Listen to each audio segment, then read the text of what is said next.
Two teams that have lost to India. Two teams that are vying for that one spot in the finals to play against India. It is Pakistan versus Bangladesh. They're playing in the UAE against each other for the very first time. Two gentlemen with all the insights that you need for this game. Harsha Bhogle, Dinesh Karthik.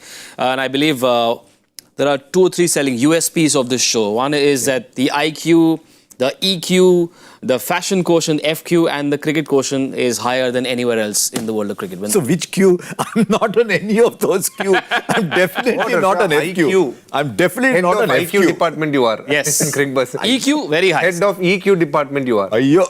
I am head of FQ. I'm sure that's what that FQ is for. And cricket quotient, both of you. CQ. Doyen of broadcasting. The other day, that CQ comes with E before a prefix. The other day he sat here. Experienced CQ, that is. This is the only show where we're trying to say good things about each other and interrupting each other. We're a happy family, sir. He sat here and he said no, because they bowled very well to the shorter boundary. They played very well to the shorter boundary. I said, I'm also watching the game. After the show got over, I went and asked him. I said, DK, did you see any pitch dimensions and all coming up? And the commentary was on silent. He said, no, I just saw the lengths they were bowling and where they were hitting. So I said, no. So I will tell stories, he will tell cricket. I will Where else he will be FNC, I will be E. I also is disputable. Huh? E is for excellence, sir. Oh, I thought emotional. Also. Okay. बहुत कुछ है. Oh, by the way, all you Harsha Bhogle fans, all of us need to thank someone called Mr. Khalid who played with him way back like 40 years ago in Hyderabad. He's one of the many reasons why he became a broadcaster. Isn't that true, sir? You heard a story of some googly... A proper cricketer. Khalid Abdul Qayyum lives in the United States. फिर क्या हुआ था, sir? बताइए जरा. No, you're playing against Andhra Bank. He's not an H1B visa. No, he's been there a long time. We were playing against Andhra Bank, which was full Ranji Trophy players, either Hyderabad or Andhra. And my captain said, you also bowl. I said, in such a big game, you're asking all Ranji Trophy players. You also bowl means you're a batter, Harsha. I was one of those players who does bit of this, bit of that, not enough of anything. So I bowled one nice 2 leg breaks. Then I bowled a wrong one. And I was quite excited. He waited, matting wickets, waited, sat back, tuck, he hit it and took a single. And I said to him, you picked my googly. नहीं, हैदराबाद भी बोला आपने. I said, पकड़ लिया, मस्त पहचान लिया आप. He turned around and said, तुम्हारा नहीं पहचानूंगा तो किसका पहचानूंगा मैं? And here I'm thinking I bowled a nice wrong gun and all. And you guys think we work here at Cricbuzz? This is the kind of mahal there is, which is why we're a happy bunch, right? But players have done it at first class level also. If they pick a googly, all these cruel Bombay players and all, there's a story that goes. If they pick the googly, as soon as the bowler bowled, they would say, googly, and hit it there. एक अलग show करते हैं कहानियों का. फिलहाल let's focus on Pakistan versus Bangladesh. Winner goes through to the finals that will be played against India on Sunday. Straight away, it's a tricky one for neutral fans. DK, who has the upper hand? Because this is the first time these two teams are playing in the tournament as well as in the UAE against each other. Both these teams have played a fair bit of cricket in the UAE. Are they equal, or do Pakistan have a slight edge because of a slightly better bowling attack? Well, I think Pakistan have been very scratchy, but still they're ahead of Bangladesh. Purely from a skills point of view, they have a slightly better bowling attack. They have a good set of openers who are doing quite nicely. And they have good depth in their batting as well, with 7, 8, 9, Nawaz, Fahim Ashraf and Shaheen Shah Afridi. They're all batting quite nicely. So that tilts it in Pakistan's favour. For you? Not slight edge. Full plane. I think Pakistan are significantly ahead. Yeah. Pakistan have got to play badly to lose. They've lost twice, by the way, against Bangladesh before. Yep. I think if you play on a sticky wicket and play one of those 140, 150 kind of games, then I think Bangladesh, if their spinners are suddenly starting to bowl well, they've put runs on the board, they can trouble Pakistan. But the better the wicket gets, the easier it gets for Pakistan. The problem for Bangladesh is that Liton Das has not recovered. Jakar Ali will be the captain in this must-win game. Blow. Huge blow for them, right? And they've won the toss and chosen to bowl first. Salman Agha said they would prefer to bat first on this wicket. They're also comfortable scoring 150 and defending it. So, God sent for Pakistan then in that case. I'm surprised Bangladesh have decided to chase. I just hope that the pitch is different. Because yesterday when they batted, it felt like they're not a batting unit which is very strong through and through. They're dependent on 2 or 3 players, and when you're doing that, you want to give them the best chance of performing, which is by batting first and piling up a score, and then you hope Pakistan would crumble under pressure. This definitely tilts it in favor of Pakistan because they're a better bowling unit. They back themselves to defend a pass score. Yeah. I couldn't agree more. I always, every time I look at Pakistan, on a big day, on a knockout day, they're very nervy chasers. And so if you had made even 140, 145 and asked them to chase, the other day they struggled in the chase. So they're very nervous chasers. So I would have thought Bangladesh's best chance was go score the runs and say, Pakistan, can you chase? Are they mentally charged? Are they physically ready? Remember, they were on the field exactly 20 hours ago. We were here in this very studio at midnight last night, and they're back on the field. They will take the field in a few minutes from now. How tough is it on the outside? Us who haven't played at that level, perhaps don't completely understand how tough is it. Phil Simmons, the head coach, does have an opinion on it. He's called it unfair in no uncertain terms. This is what he said about Bangladesh having to play back-to-back T20 matches.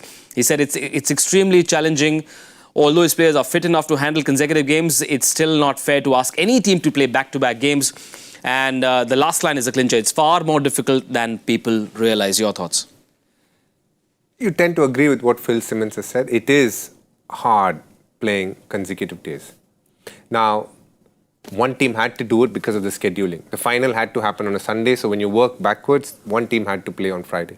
There is no doubt. If you had played India with Sri Lanka today, it would have been meant back-to-back games for India. So some team had to go through that. It so happened that it was Bangladesh. This is the problem that tournaments like Asia Cup would have because it has a cramped schedule. They want to get in as many games as possible.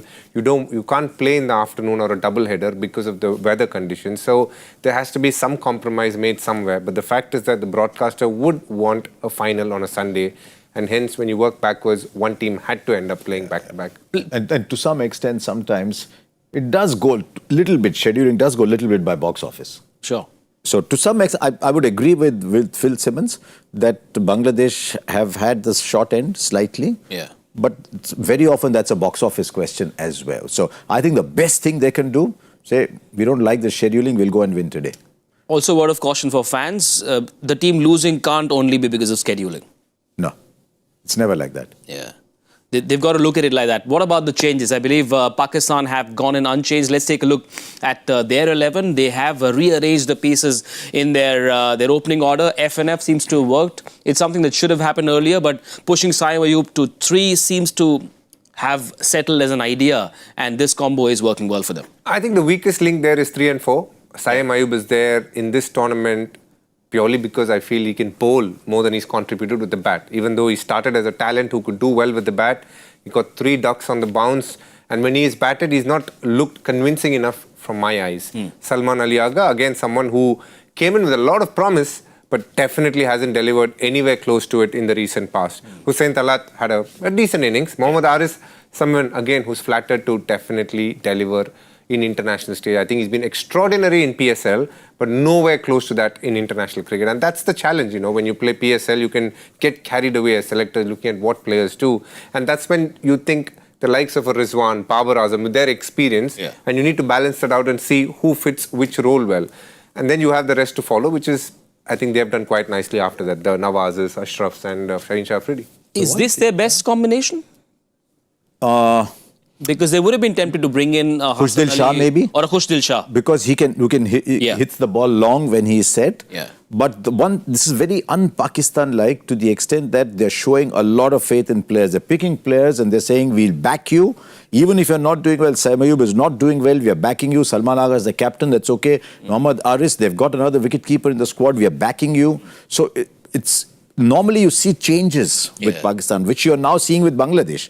With all the changes they're making for every game. But Pakistan, I mean, they've decided we're going to play a certain way and they're backing their players to play that way. 3 changes for Bangladesh. Big news, no Liton Das. But the other big news is that Taskin Ahmed is back, and therefore clearly he makes this bowling group look like it has some edge, some tooth to it. Mehdi Hassan comes back in as well.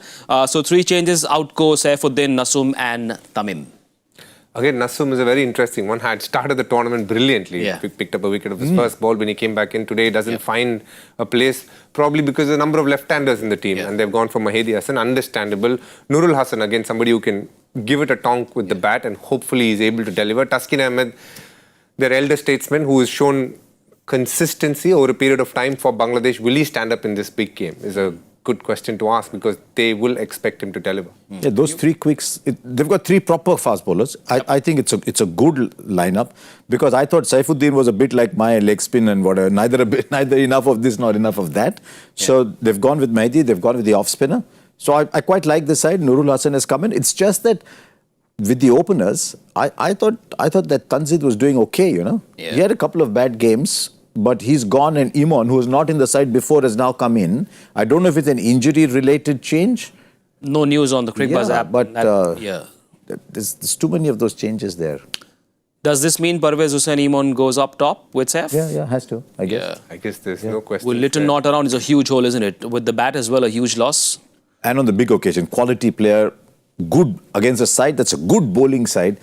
He's a pedigreed batter. So, yeah, of course it's a miss. But the moment you know he's not playing, that's when all conversation within the camp has to stop. He's not playing, there's no point thinking, now what? Yeah. What's the thought behind taking Nasoom off and bringing in the off-spin variety of Mehdi Hassan?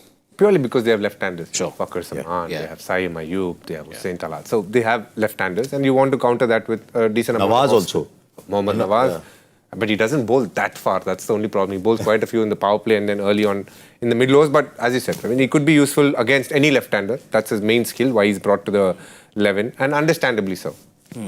Right. One of the issues with Pakistan in this tournament is that up top, they've struggled to get going. The fact that they now have FNF up top seems to have resolved that problem to some extent, but they need runs from Saim Ayub. It's funny, isn't it, about Pakistan cricket, when players are not in the squad, they talk them up a lot, but when they play for Pakistan, they don't deliver those results. Saim Ayub was talked about so highly, and yet he's had 0, 0, 0, 21 and 2 thus far in this tournament. What do you make of Saim Ayub? Is it a skill issue or is it just one of those things that I think it's a bit of both.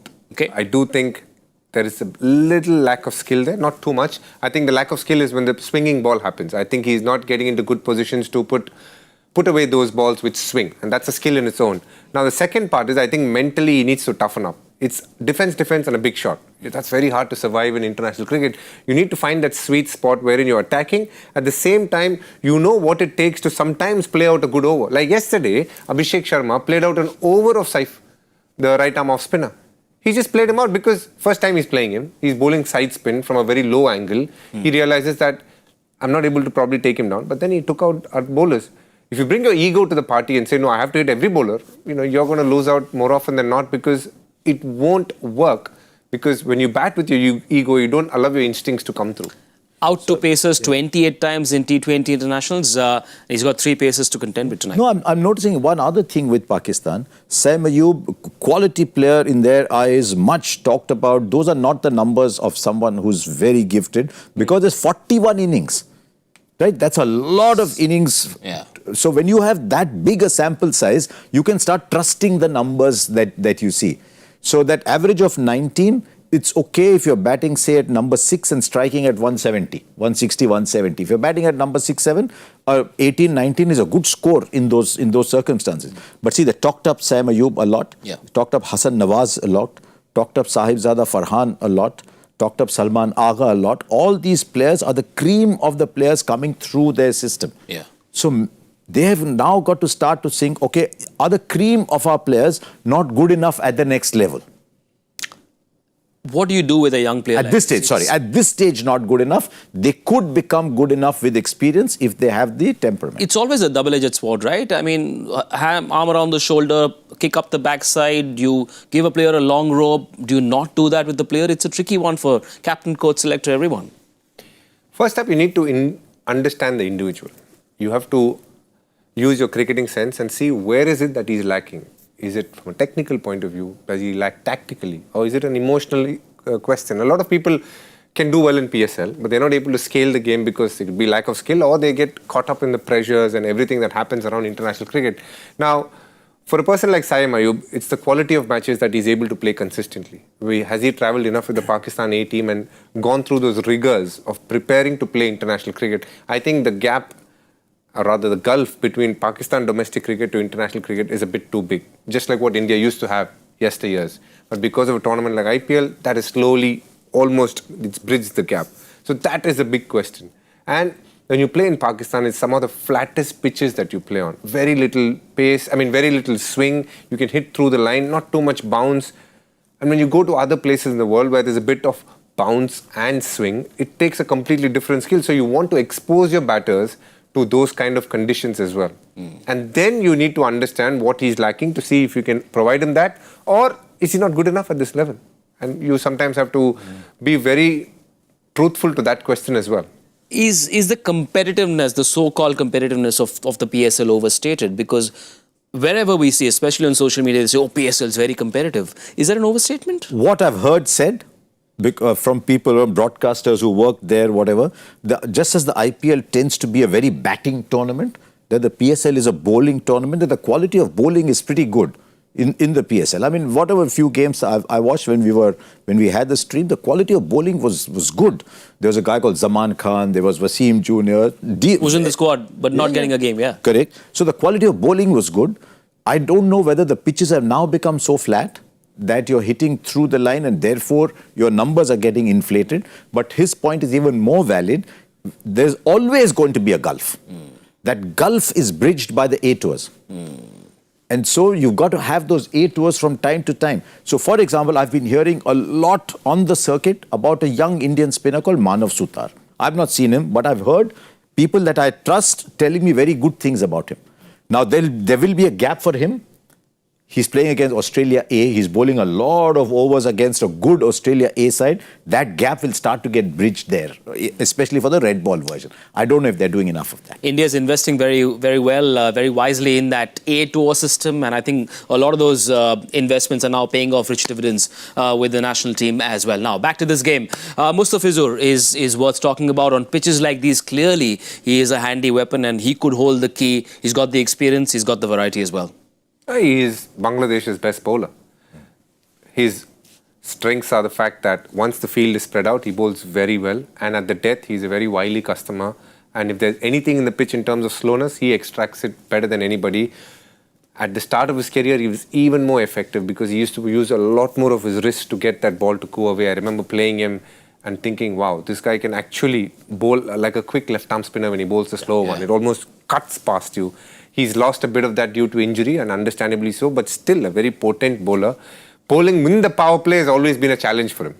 Not the tallest bowler, skids the ball through, so when he gets hit, he doesn't have too many variations to go. The slower one, because the ball is new, still comes onto the bat quite nicely, and all of that works against him. But once the field is spread, ball is slightly old, he's a completely different customer to deal with. And the numbers prove what you're saying, because he's got the most number of wickets in the death overs, 76, the highest number of wickets among all bowlers across the world. Look at those numbers in the death. At the death, you tend to get more wickets because people are playing shots against you. So at the death, I think that economy of 7.84 is actually very good. So he's getting wickets in the death. You saw the other, he went for 17 in his first over and went for 16 in his next three. Yes. Yeah. So I don't know if he's a good power play bowler, but I also wanted to check with you. I'm looking at the pitch report. Waqar Yunus and Simon Dool have done the pitch report. It says good covering of grass. And he said there's something in the air, so don't lose wickets in the power play. They might be turned later, but there is movement because of humidity and grass. So that might mean maybe more Taskin, maybe more Tanzim early on, maybe more Fizz later. I don't know. When I see a pitch report like this, everything is covered. I feel there is grass. There is something for the pacer. Something in the air, it could turn. I don't believe it will be such a good pitch as well. When I say such a good pitch that it offers something for pacers, something for spinners, I think it will be very similar to what we saw yesterday. Slightly tacky up top. It could be hard for batting, but if you have the skills, you can get through. If you don't, it could be a challenge. But when you want to chase down a total, it wouldn't have changed so much that it will become easier to bat on because of the fact that Dew is not around. So I do agree. If it's like yesterday's pitch, then it makes the decision a little more bizarre. Yeah. No, I think it is better. I won't say better. It's okay. Why I say that is Abhishek might be tougher, no? No, but Abhishek played out of his skin. They could have easily bundled out or stopped India at 145. Because of Abhishek, they got 175, 168. I don't think that can happen today. It looks like if Pakistan get 150, again, they'll also win quite comfortably. I think the captain referred to scoring 150 and being comfortable defending that total. Mustafizur will get first crack at the conditions. Bangladesh have won the toss. They've chosen to bowl first. Just wondering, because he doesn't play the longer format. He gets limited opportunities in the other two formats. He isn't getting any younger. If if you're a fund manager, and if you look at Mustafizur as a stock, would you look at historical data going way back? Would you look at current quarter? What do you look at? I'll hold. I'll hold if I'm in the T20 market, I'd hold. If I'm in the ODI market, I'm not so certain. That if I'm in the T20, invest in the T20 market, the stock I'll hold. Would those that build franchise teams spend a lot of time on Mustafizur? Is he someone you'd want to have straight away because of the variety, especially on pitches like India? He's still a very valuable commodity to have in T20. Yeah. When the field is spread, he knows his skills. And when he does bowl well, he can execute his Yorkers quite decently, but has a good slow one. Right. I know that a lot of Indian fans have tuned in and they want to know what our two experts think about the India squad for the two West Indies test matches. A couple of big talking points. We will go into detail on those during our mid-game show. But straight away, let's take a look at the squad and see what DK and Harsha make of this team selection. No Rishabh Pant, clearly not fit yet. Might get ready for the next test tour. But Ravindra Jadeja, the vice-captain, Shubman Gill, the captain, pretty good series in England as well. And a couple of omissions. But overall, is this looking like a good squad to you guys? Any Indian squad that you put up will look a very good squad, to be honest. Yeah. It's a stock standard squad. My only thing is... No, sorry. The reason I'm laughing is sometimes, you have these exams where you're told, answer the question in 10 words, answer in 20 words. DK answered in some 4 words. Not good for me. Sorry. Go on. The only thing is Akashdeep, I thought he bowled quite nicely, but he's coming back from an injury, so that's why probably Prasidh Krishna has gone ahead of him. Another big miss is Abhimanyu Easwaran. He's been hanging around the team, never got an opportunity, but is not part of the squad. Always tough to explain. But as a selector, as I said, sometimes you have to take the call. Who do you see as the next opener? Who do you want to invest in? I guess they've looked at Abhimanyu as when we tour, maybe we look at him, but internally when we play at home, I think we have enough openers to work with in terms of, if required, Sai Sudarshan can go up, Devdutt can bat at 5. Another challenge which Harsha has been asking is, can Devdutt deliver at number 5 or 6? Because that's not a spot he bats in. That is the other issue with picking Devdutt Padikkal. Yep. I mean, they only had to pick 3 players. We talked about it the other day. When you pick a team, you only have to pick 2 or 3 players, really. Everyone else picks themselves. They only had to pick 3 players. No Rishabh Pant, so they got Jagadisan in. I think Jagadisan has done so well as an opener that maybe they think if it comes to that last minute, we've got Jagadisan to open, so we don't need Abhimanyu Easwaran, let him go and play for India A. So they had to decide whether to pick Karun Nair or no. They had to decide the second wicket keeper. The moment Rishabh Pant went off, the second wicket keeper came in. Because morning of a game, you're playing with spinners. Morning of a game, you twist your ankle as a keeper. You need a proper keeper there. So that was the second choice they had to make. And the third was, do we pick another batter or do we pick Nitish Reddy? I think only 3 decisions to be taken. Does this selection give you any sense of the direction in which India's red ball cricket is going? Or are we trying to... Couple of things. The fact that Karun Nair is not looked at anymore, they're moving on from him, which is very tough on him. Look, I think he played in one of the toughest series, some tough pitches. But in all fairness, I think he looked back at it and said, could I have scored more runs in a couple of innings at the start, in the first 3 tests? Because in the last innings, he got a 50 on a tough pitch. I can promise you if he was playing the series, he'd get runs. It's almost a given the way he's batting. But the fact is they're looking big series. We gave him an opportunity, didn't deliver. We move on to somebody young for the future. The one other player that I really wish that could have been there, but he's not even part of the India A team, is Rajat Patidar. When I speak, it looked like a bit biased because obviously I work with RCB and... I'll say it. I was expecting him to be in this side. And, he's had a phenomenal time as a batter, be it IPL, be it India A. Only place he's actually failed is in Test cricket against England at the start of last year, wasn't it? And I feel bad for him. He actually had a bit of an injury and he couldn't start the IPL as well. Did you see the first innings he played? He got a 30 or 32. And I thought, shit, the 100 coming up here. Yeah. Beautifully scored in that 30. So I thought, if not Karun Nair, I thought even in this that role, trophy, he got a 95 or 150, 115, 120 or whatever. Looked the part. Yeah. Big game. I really wish he's done so much. I've given an opportunity, he'll fire. He's so good. It's important to not look back at his debut series against England. It wasn't a great series. He's clearly a different man now, Rajat Patidar. Mentally as well, in terms of his own belief, his skill as well. You would have seen him evolve at RCB. He's extraordinarily talented. There is no doubt about it. If you were a selector, the only question you ask is if I take him to Australia or England, South Africa, do I see him doing well? Because in home conditions, there's no way he's not going to do well for you. He'll be solid. From a player management point of view, is it important that the decision makers also speak to those who haven't been selected, or am I being too emotional about No, this? but that's true in broadcasting. That's true in every profession. Where if you're not selected someone, the logical thing, it doesn't always happen, and it's not mandatory that it should happen. It's a tough world. But if you explain to someone, that's the reason I didn't pick you, it always helps. It's not mandatory, but it helps. It's a tough conversation, and always, no matter how well you frame it, it's not accepted by the player in most cases. But you got to be okay with that. Your job is to make sure you give your side of the story and understand that he has a side of the story, which is always the case. You got to respect both sides. Because the player doesn't accept, that's not a bad sign, no? If the player protests and puts his side forward, I don't mind. Suppose I was taking that call. Suppose I have to tell DK, the time has come, and DK said, no, time has not come. I'm actually happy. Yeah. Because I think there's still passion, there's fire. In my mind, I'm saying, oh, there's some fire here. Next time, I think I'll look at this person because there's passion. You know, Shane Warne would say that if people, Chappelli would say, if my team, someone came up with a contrary opinion and stated it up front, I actually liked it because I thought, oh, there's a kid with passion in my team. He's disagreeing with me, but he's disagreeing strongly. Oh, okay, I'll keep an eye out for him. Fans do sometimes feel confused because at times we tend to read too much into selections and captaincy choices for domestic cricket. Rajat Patidar is going to be a captain at the Irani Trophy, but that doesn't seem to mean much now. When I saw today, before the Indian team was announced, I saw Rajat Patidar pulled out of the India A white ball squad for the ODIs and asked to captain the Irani Trophy team. I thought that means he's picked in the test team.